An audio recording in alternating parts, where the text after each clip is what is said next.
Este é o professor Bruno Elias. Ele é pardo, tem os cabelos pretos, lisos, curtos. Tem os olhos castanhos escuros. Usa uma barba e está usando um óculos de armação quadrada. Usa uma camisa vermelha, tipo polo. O professor está em pé à frente de uma parede verde e à sua esquerda a televisão interativa. Olá, seja muito bem-vindo ao Preveste UEA. Eu sou o professor Elias e nós vamos trabalhar com você o conteúdo América Indígena, Astecas, Maias e Incas, sociedades pré-colombianas. Vamos nessa! A nossa primeira questão vai dizer o seguinte: os deuses disseram entre si depois de criar o homem: o que os homens comerão, ó deuses? Vamos já todos buscar o alimento? Enquanto isso, as formigas vermelhas estavam colhendo e carregando os grãos de milho que traziam de dentro do Tonacatepelt, montanha do sustento. O deus Quetzalcoatl encontrou as formigas e lhes disse: digam-me, onde vocês colheram os grãos de milho? Muitas vezes lhes perguntou, mas as formigas não quiseram responder. Algum tempo depois, as formigas disseram a Quetzalcoatl: lá! E apontaram o lugar. Quetzalcoatl se transformou em formiga negra e as acompanhou. Desse modo, Quetzalcoatl acompanhou as formigas vermelhas até o depósito, arranjou o milho e em seguida o levou a Tamoanchan, moradia dos deuses, e onde o homem havia sido criado.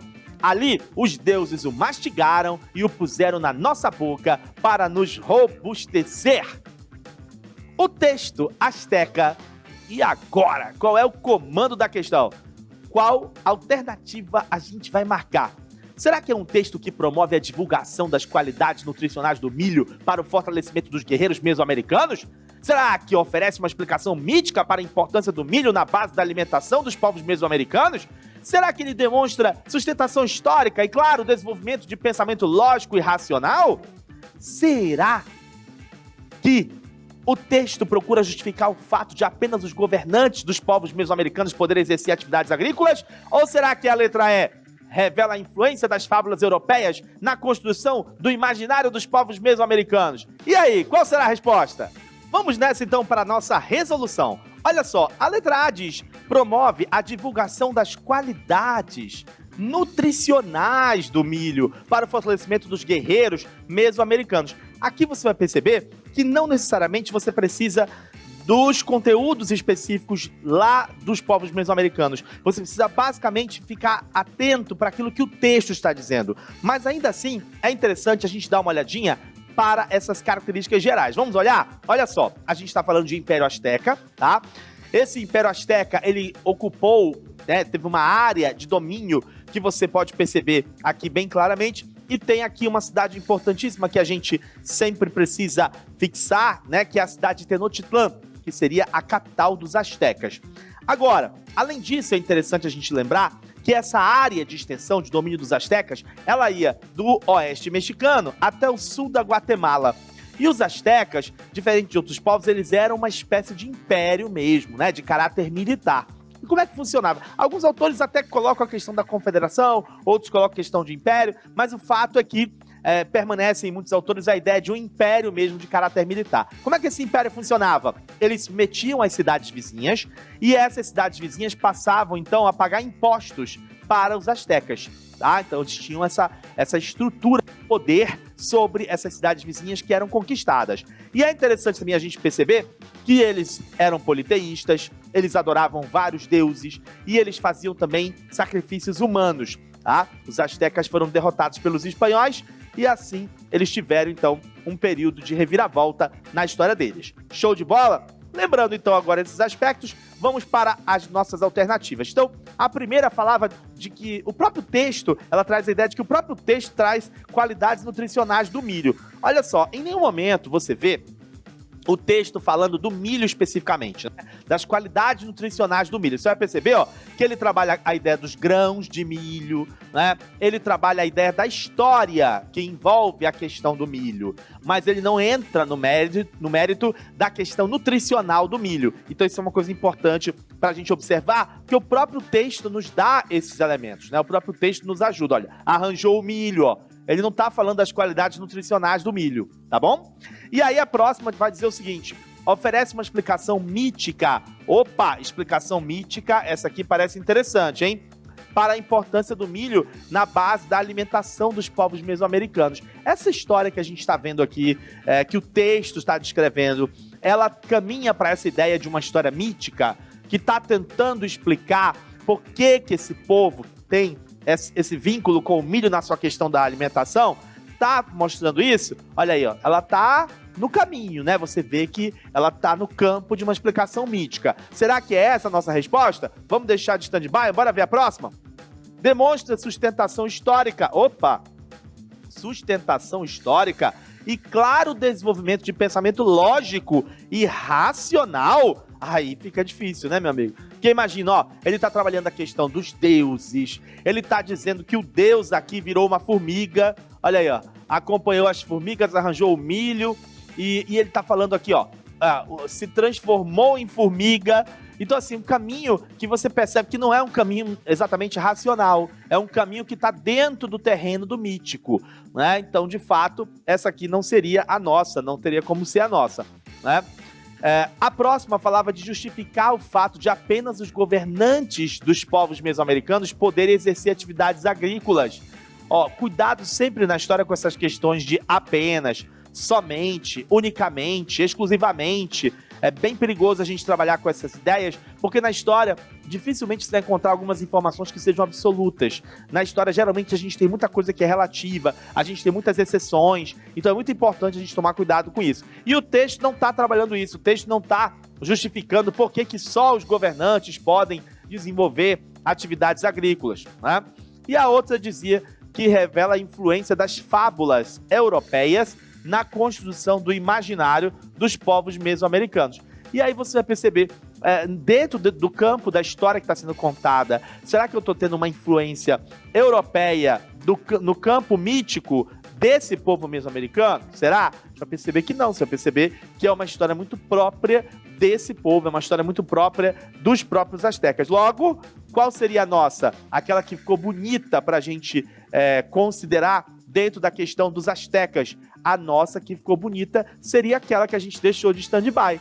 A letra B oferece uma explicação mítica para a importância do milho na base de alimentação dos povos mesoamericanos. Por que o milho está presente ali? Eu tenho uma explicação mítica trazendo essa resposta, trazendo esse entendimento. Show de bola? Percebe que é uma questão tranquila, é uma questão que basicamente você dependia de interpretação do próprio texto, então são questões interessantes para a gente ir trabalhando a nossa habilidade interpretativa. Show de bola?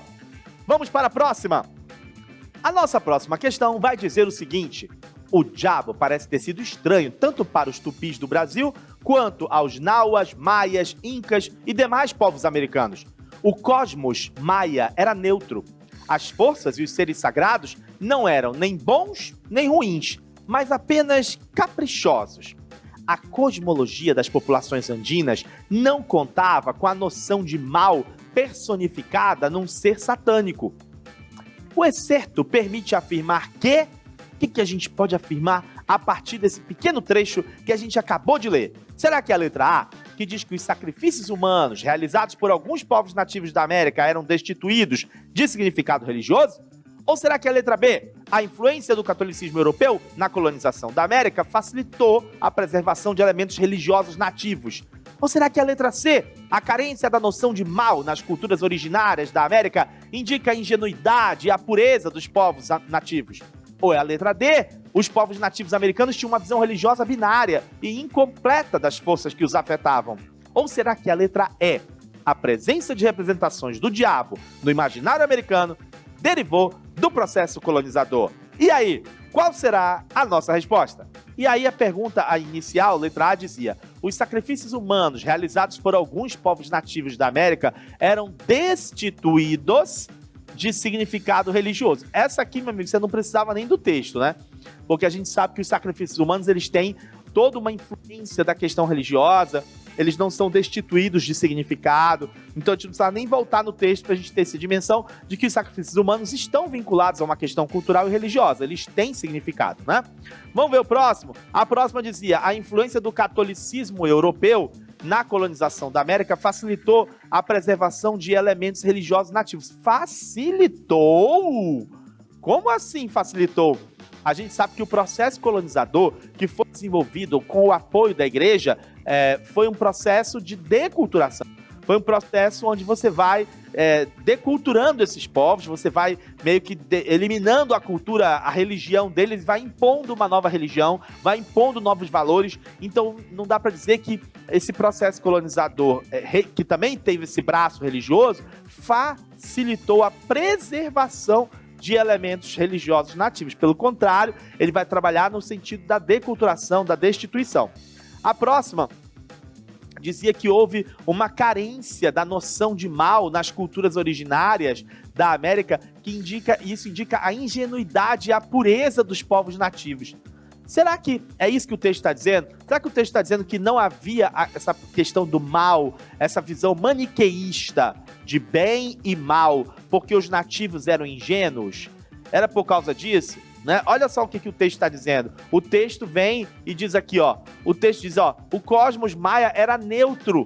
As forças e os seres não eram nem bons nem ruins, apenas caprichosos. Então essa ideia de que existe sim, né, essa característica, eles oscilam, né, entre um e outro, mas não tem essa visão maniqueísta, né, apenas isso. E isso não tem a ver com ingenuidade, com pureza, tem a ver com a forma de ver, né, desses povos.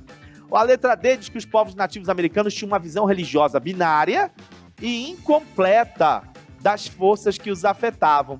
Quando eu digo binária, eu tô falando dessa coisa, né, entre um e outro, né, um lado aqui e o outro lado ali. Mas quando eu falo incompleta, aí já é uma coisa meio complicada, porque quando eu digo, olha, a visão deles era incompleta. Coitados, eles não tinham essa dimensão do bem e do mal. Então é como se eu tivesse uma verdade, que esses povos não conhecessem a minha verdade é a verdade absoluta, e como eles não concordavam comigo ou não conheciam essa verdade, a visão deles é uma visão incompleta. Percebe como é uma forma de você meio que menosprezar a visão de cosmos do outro, né? Então isso é um termo que fica complicado por causa disso. E aí a letra E, que fala de presença de representações do diabo no imaginário americano, derivou do processo colonizador, é uma coisa interessante, porque ela vai trabalhar exatamente essas influências. E aí, para fechar, a gente vai olhar aqui, ó, que os incas, eles eram um império, eles atuaram na região do atual Peru, Bolívia, Equador, norte da Argentina e Chile, eles eram politeístas, eles não desenvolveram a escrita, e os maias ocuparam essa região da Península de Yucatán, eram cidades-estados, ocuparam essa região do sul do México, Honduras, Guatemala também, eram politeístas, e a sociedade deles era uma sociedade hierarquizada. É interessante a gente olhar, lembrar dessas características gerais, para a gente fechar com chave de ouro aqui o nosso raciocínio. Será que eu tenho, então, uma presença de representações do diabo que vai derivar do processo colonizador? Com certeza, né? Se originalmente, culturalmente, a visão deles era uma visão que não era maniqueísta, era uma visão que não tinha essa coisa do bem contra o mal, e depois passou a ter representações do diabo nesse imaginário americano, isso foi consequência do quê? Isso foi consequência desse processo colonizador. Quando acontece um processo de catequização, de colonização religiosa, que introduz essas visões maniqueístas de bem e mal, que era uma coisa que originalmente eles não tinham. Show de bola? Tranquilo? Então é isso, pessoal. Letra E é a nossa resposta.